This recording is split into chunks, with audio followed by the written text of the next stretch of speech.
नमस्कार। आज हम भारत के सबसे ज्यादा आबादी वाले राज्य उत्तर प्रदेश की कहानी को समझेंगे। एक ऐसे राज्य की कहानी जिसमें पिछले कुछ सालों में खास तौर पर योगी आदित्यनाथ के प्रशासन में बहुत बड़े और गहरे बदलाव देखने को मिले हैं। देखिए, एक जमाना था जब उत्तर प्रदेश का नाम सुनते ही लोगों के मन में अक्सर एक ही बात आती थी: खराब कानून और व्यवस्था। आर्थिक मोर्चे पर भी ऐसा लगता था जैसे विकास की गाड़ी रुक सी गई है। निवेश के लिए माहौल को बहुत चुनौतीपूर्ण माना जाता था।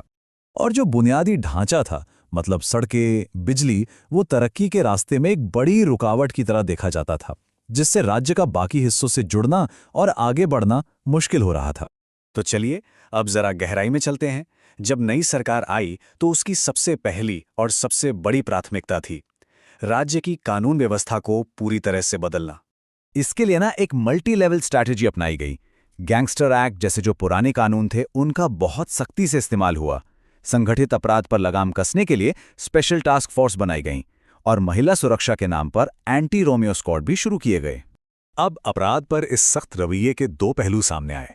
सरकार और उसके समर्थकों का कहना था कि इससे सुरक्षा का माहौल बना, जिससे निवेश के लिए रास्ते खुले। वहीं दूसरी तरफ विपक्ष ने और कई मानवाधिकार संगठनों ने इसके तरीकों, खासतौर पर एनकाउंटर्स पर गंभीर सवाल उठाए। तो जब कानून व्यवस्था को पटरी पर लाने का दावा किया गया, उसके बाद अगला बड़ा फोकस था इंफ्रास्ट्रक्चर और इन्वेस्टमेंट, यानी नए यूपी की नींव रखने की तैयारी। इस तैयारी का सबसे बड़ा चेहरा बने एक्सप्रेसवे। पूर्वांचल और बुंदेलखंड जैसे जो इलाके विकास की दौड़ में पीछे छूट गए थे, उन्हें सीधे बड़े आर्थिक सेंटर से जोड़ने के लिए एक्सप्रेसवे का एक जाल बिछाया गया। सड़कों के साथ साथ हवाई रास्तों पर भी बहुत काम हुआ। एक तरफ नोएडा जैसा विशाल इंटरनेशनल एयरपोर्ट, तो दूसरी तरफ अयोध्या और कुशीनगर जैसे धार्मिक और पर्यटन केंद्रों पर नए एयरपोर्ट्स। मकसद साफ था: व्यापार और टूरिज्म दोनों को पंख लगाना। और इन्हीं सब ढांचागत सुधारों को आधार बनाकर बड़े बड़े निवेश प्रस्तावों को आकर्षित करने की कोशिश की गई, जैसा कि हमें 2023 की ग्लोबल इन्वेस्टर्स समिट में देखने को मिला, जहां एक बहुत बड़ी रकम के निवेश के दावे किए गए। अच्छा, बड़े निवेश के साथ साथ जमीनी स्तर पर भी आर्थिक विकास पर जोर दिया गया। एक जिला एक उत्पाद जैसी योजनाएं इसी का हिस्सा थीं। इसका मकसद था कि हर जिले के जो खास लोकल प्रोडक्ट्स हैं, जो वहां के कारीगर बनाते हैं, उन्हें राष्ट्रीय और अंतर्राष्ट्रीय बाजार तक पहुंचाया जाए। तो ये जो कहानी है, चमचमाती नई सड़कें, बड़े बड़े निवेश, ये सुनने में बहुत अच्छी लगती है, लेकिन ये कहानी एक बहुत जरूरी सवाल भी खड़ा करती है। तो वो सवाल क्या है? पूरी तस्वीर को समझने के लिए हमें इन बड़ी बड़ी परियोजनाओं से आगे बढ़कर जमीन पर जो आर्थिक सच्चाई है, उसे भी देखना होगा।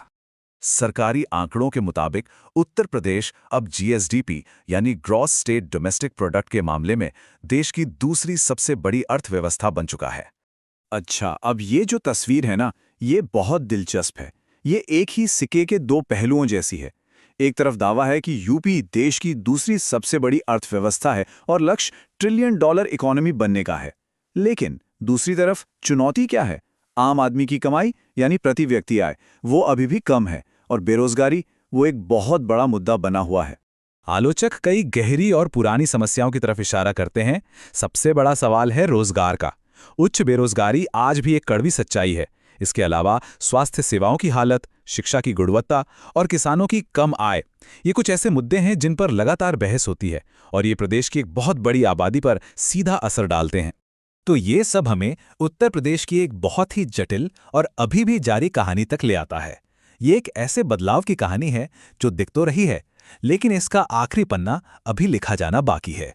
उत्तर प्रदेश का ये सफर दो अलग अलग हकीकतों की एक तस्वीर पेश करता है और हमारे सामने एक बुनियादी सवाल छोड़ जाता है कि ये जो बदलाव हो रहा है, इसकी प्रकृति क्या है और सबसे जरूरी, इसका असली फायदा किसे मिल रहा है।